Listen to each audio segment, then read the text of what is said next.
पूरे देश में लोकसभा का चुनाव हो रहा है और बात करें चुनाव की तो छठवें चरण के मतदान के बाद सातवें चरण का मतदान 1 जून को यानी कल बलिया में होगा। आपको बता दें कि यहाँ से पोलिंग पार्टियाँ रवाना हो रही हैं। इस वक्त मैं मौजूद हूँ बलिया के कलेक्ट्रेट परिसर में और प्रत्याशियों की अगर बात करें तो प्रत्याशी में पूर्व प्रधानमंत्री स्वर्गीय चंद्रशेखर के पुत्र नीरज शेखर भारतीय जनता पार्टी की तरफ से प्रत्याशी हैं। समाजवादी पार्टी की अगर बात करें तो सनातन पांडे को दूसरी बार लगातार 2019 में भी ये रनर रहे और सनातन पांडे को प्रत्याशी के बाद यहां से लल्लन सिंह यादव को बहुजन समाज पार्टी ने प्रत्याशी बनाया है। लोकसभा चुनाव 2024 के छठवें चरण का मतदान हो चुका है। अब पूर्वांचल में सातवें चरण का मतदान यानी कि कल 1 जून को होगा। पोलिंग पार्टियां शुक्रवार को रवाना हो गई। डीएम और जिला निर्वाचन अधिकारी रविंद्र कुमार ने व्यवस्था के बारे में तो वहीं एसपी देव रंजन वर्मा ने सुरक्षा व्यवस्था के बारे में बताया। 1 जून यानी कि शुक्रवार को बलिया में मतदान करेंगे।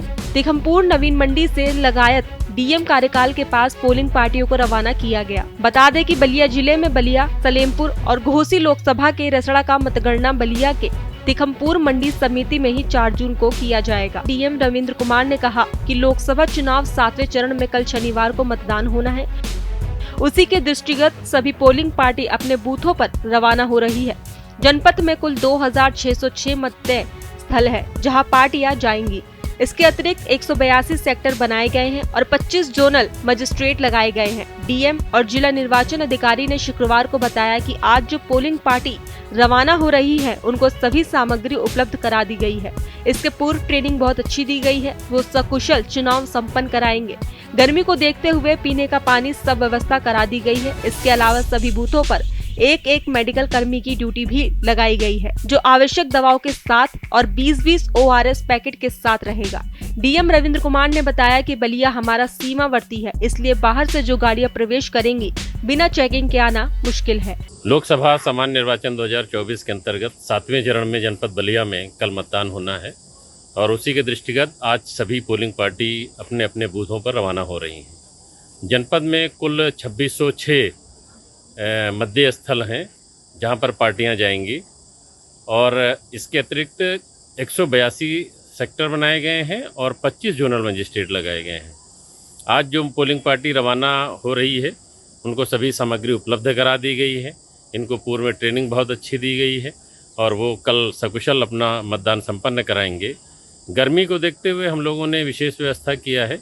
यहाँ पर जहाँ प्रस्थान स्थल है यहाँ पर भी पीने का पानी और गुड़ इत्यादि रखाया गया है। इसके अलावा सभी बूथों पर एक मेडिकल कर्मी की भी ड्यूटी लगाई गई है जो आवश्यक दवाओं के साथ और 20-20 ORS पैकेट के साथ रहेगा। सभी पोलिंग पार्टी को भी हम लोगों ने दवाओं का पैकेट दिया है जिसमें ORS का पैकेट भी शामिल है। जो हमारे बॉर्डर से उनको सील करते हैं और कोई भी वाहन बिना चेकिंग के नहीं आता है और उसके लिए हम लोगों ने सारी तैयारियां कर ली हैं। आसपास के जितने भी जनपद हैं सभी जगह हमारी चौकी तैनात है। वहाँ पर हमारे मजिस्ट्रेट और पुलिस बल पूरी तरीके से सक्रिय। नदी में परिवहन में रोकथाम करने के लिए क्या किया गया है? जैसे नदी के जरिए भी जो है आपराधिक तत्व आते जाते रहे हैं। नहीं, वहाँ पर भी हम लोगों ने सक्रियता अपने पुलिस बल के माध्यम से किया है। संबंधित थाना अध्यक्षों को के माध्यम से वहाँ भी पूरी सतर्कता बरती जा रही है कि चाहे वो जल मार्ग हो चाहे स्थल मार्ग हो, कहीं से किसी प्रकार का कोई अवांछनीय तत्व नहीं आ पाएगा। देखा जाता है कि पोलिंग बूथों के अंदर भी कुछ पहुंच जा रहे हैं राजनीतिक दल के, उनके लिए क्या? नहीं, ये संभव नहीं है। देखिए, सभी हम लोगों ने अपनी पोलिंग पार्टी को हो या मजिस्ट्रेट को हो या जो हमारे पुलिस बल आए हुए हैं सभी को स्पष्ट निर्देश दिए गए हैं कि जो अधिकृत लोग हैं बूथ में जाने के लिए वही प्रवेश करेंगे। हम लोगों ने कहा कि कोई मोबाइल फ़ोन लेके भी अंदर नहीं जाएगा क्योंकि उससे वहाँ पर उसके दुरुपयोग की संभावना रहती है। तो पूरी तरीके से सतर्क किया गया है। हमारा जो मतदान कार्मिक है और जो पूरी पुलिस बल है वो पूरी तरीके से ब्रीफ्ड है और कहीं की कोई समस्या नहीं आने वाली। बलिया जिले में किस लोग स्पेशल बूथ भी हैं क्या sir? Special booth, pink booth, विकलांग बूथ जैसे स्पेशल बूथ? जी, सभी विधानसभा क्षेत्रों में एक ऑल विमेन बूथ बनाया गया है जिसमें सभी महिला कर्मी ही रहेंगे। इसके अलावा दिव्यांग बूथ भी बनाया गया जिसमें दिव्यांग कर्मी रहेंगे और एक बूथ, कुछ मॉडल बूथ भी हम लोगों ने बनाया है। 3 संसदीय क्षेत्र आते हैं। बलिया संसदीय क्षेत्र के 3 विधानसभा क्षेत्र, सलेमपुर संसदीय क्षेत्र के लिए 3 विधानसभा क्षेत्र और घोसी संसदीय क्षेत्र के लिए रसला विधानसभा क्षेत्र आते हैं। 7 विधानसभा क्षेत्र में कल चुनाव संपन्न होगा। तो वहीं एसपी देव रंजन वर्मा ने सुरक्षा के मद्देनजर बताया कि जिले में 22 थाना है और माननीय निर्वाचन आयोग के अनुसार जो ड्यूटी लगाई जाती है उसमें ड्यूटी लगा दी गई है। जनपद स्तर पर क्लस्टर मोबाइल लगाई गई है। हम लोगों ने मानक के अनुसार फोर्स लगाई है। एसपी ने कहा कि जितने भी एसएचओ स्तर पर अधिकारी हैं उन्हें भी पर्याप्त फोर्स दी गई है, जो कि सभी लोग भ्रमणशील रहेंगे। फोर्स के बारे में बताया गया कि पोलिंग के टाइम पर 400 के करीब गाड़ियां होंगी। एसपी ने कहा कि बिहार के सीमावर्ती जिले सिवान, छपरा, भोजपुर, बक्सर है। सभी एसपी के सहयोग की बात कर ली गई है। जो है कल मतदान का दिन है, किस तरीके की सुरक्षा व्यवस्था और कितने सुरक्षाकर्मी बलिया में लगाए गए हैं सर? ये हमारे जनपद बलिया में कुल 22 थाने हैं और यहाँ पर जो मतदान केंद्रों की संख्या है वो 1397 है। माननीय चुनाव आयोग के जो मानक हैं उसके हिसाब से 2 तरह की ड्यूटीज़ लगती हैं चुनाव के दिन। इसमें एक बूथ ड्यूटीज़ होती हैं जिनके लिए मानक निर्धारित है कि अगर एक बूथ वाला सेंटर होगा तो उसमें कितनी फोर्स लगेगी, 2 बूथ वाला होगा तो उसमें कितनी फोर्स लगेगी। इसके साथ ही जो वल्नरेबल और क्रिटिकल चिन्हित किए गए हैं उनको CAPF का हम लोगों ने कवरेज दिया है। फिर दूसरे प्रकार की ड्यूटीज़ होती हैं वो लॉ एंड ऑर्डर ड्यूटी होती हैं। तो उसमें अलग अलग जो चेक पोस्ट हैं उनके ऊपर CAPF दी जाती है, प्लस सिविल पुलिस का कॉम्पोनेंट रहता है। फिर हर एक थाने के अंदर एक थाना मोबाइल, एक स्टेट पुलिस की QRT, एक उसमें CAPF की QRT। तो पर्याप्त संख्या में फोर्स जो हमारी लॉ एंड ऑर्डर ड्यूटी होती है उसमें भी लगाई जाती है। तो जो माननीय चुनाव आयोग का निर्धारित मानक है उसके हिसाब से फोर्स हम लोगों ने लगाई ही है। इसके अतिरिक्त हम लोगों ने सभी थानों में क्लस्टर मोबाइलों का भी गठन किया है। ये जनपद स्तर पर किया गया है और 22 थानों में लगभग 125 क्लस्टर मोबाइल बने हैं। ये सभी क्लस्टर मोबाइल को आसपास के 8 या 9 पोलिंग सेंटर्स की जिम्मेदारी दी जाती है और ये लगातार भ्रमणशील रह कर उन जो पोलिंग सेंटर्स हैं उनके ऊपर कानून व्यवस्था बनाए रखते हैं। तो 125 क्लस्टर मोबाइल प्लस 182 के करीब हमारे जो सेक्टर पुलिस ऑफिसर्स हैं प्लस 25 जो हमारे जोनल मजिस्ट्रेट हैं इनके साथ भी फोर्स है। फिर हमको जो जितने भी अधिकारी हैं हमारे SHO और उनके ऊंचे स्तर के उन सभी अधिकारियों के पास भी पर्याप्त पुलिस बल दिया गया है जो कि सभी लोग भ्रमणशील रहेंगे। तो कल की तिथि में अगर देखें तो पोलिंग के टाइम पर हमारे लगभग 400 के करीब हमारी गाड़ियां होंगी जिनमें पुलिस फोर्स पर्याप्त संख्या में रह करके लगातार भ्रमणशील रहेगा। इनकी संख्या कितनी होगी सर लगभग पुलिस बल? इसमें हमारा 22 कंपनी तो CAPF लगी हुई है, फिर 4 कंपनी हमारे पास PAC है और इसके साथ ही हमारे पास काफ़ी बड़ी संख्या में गैर जनपद से हमको सब इंस्पेक्टर, इंस्पेक्टर, कांस्टेबल तो होमगार्ड्स प्राप्त हुए। अच्छा, बलिया में सर 2 बड़ी नदियां हैं, गंगा और घाघरा, लिहाजा सीमावर्ती बिहार से भी बहुत सारे इलाका सटा हुआ है। तो नदियों की तरफ से कैसे सुरक्षा प्रदान की गई है? हमारे जो बिहार के जो सीमावर्ती ज़िले हैं सिवान, छपरा, भोजपुर और बक्सर, ये जो 4 ज़िले हैं इनके जो SPs हैं इनसे हम लोगों ने वार्ता की है और उनसे अनुरोध किया गया है कि उनकी तरफ जो भी चेक पोस्ट है उसके अंदर वो पर्याप्त और सघन चेकिंग कराएं जब तक हमारे यहाँ इलेक्शन चल रहा है।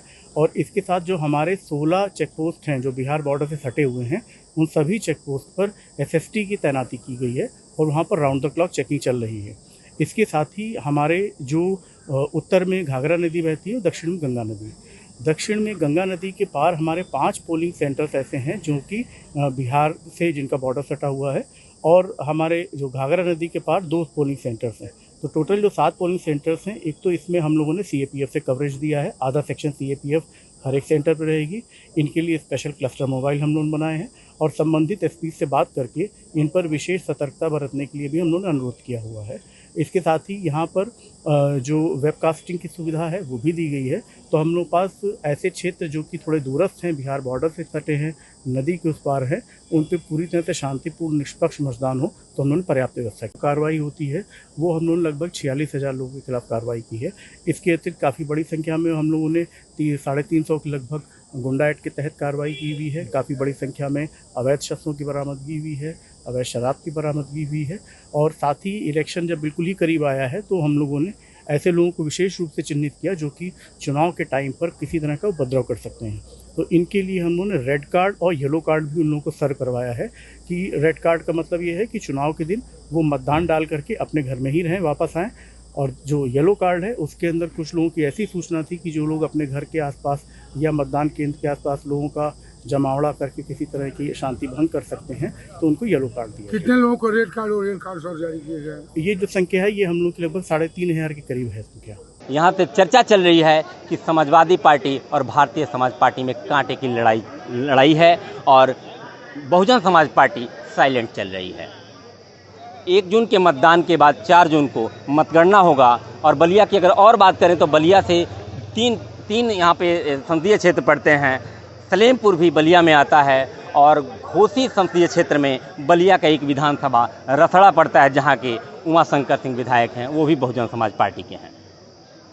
3 विधानसभा का टोटल तीनों लोकसभा चुनाव का यहीं से बलिया के ही मतगणना स्थल तीखमपुर मंडी समिति से होगा, जहां मतगणना 4 तारीख को होंगे और देखने वाली बात होगी कि किन प्रत्याशी का कितना मत होगा और किसकी सत्ता किसकी हनक आएगी और कौन यहां से प्रत्याशी जीत करके और बलिया से लोकसभा में पहुंचेगा। नरेंद्र मिश्र, भारत एक्सप्रेस, बलिया।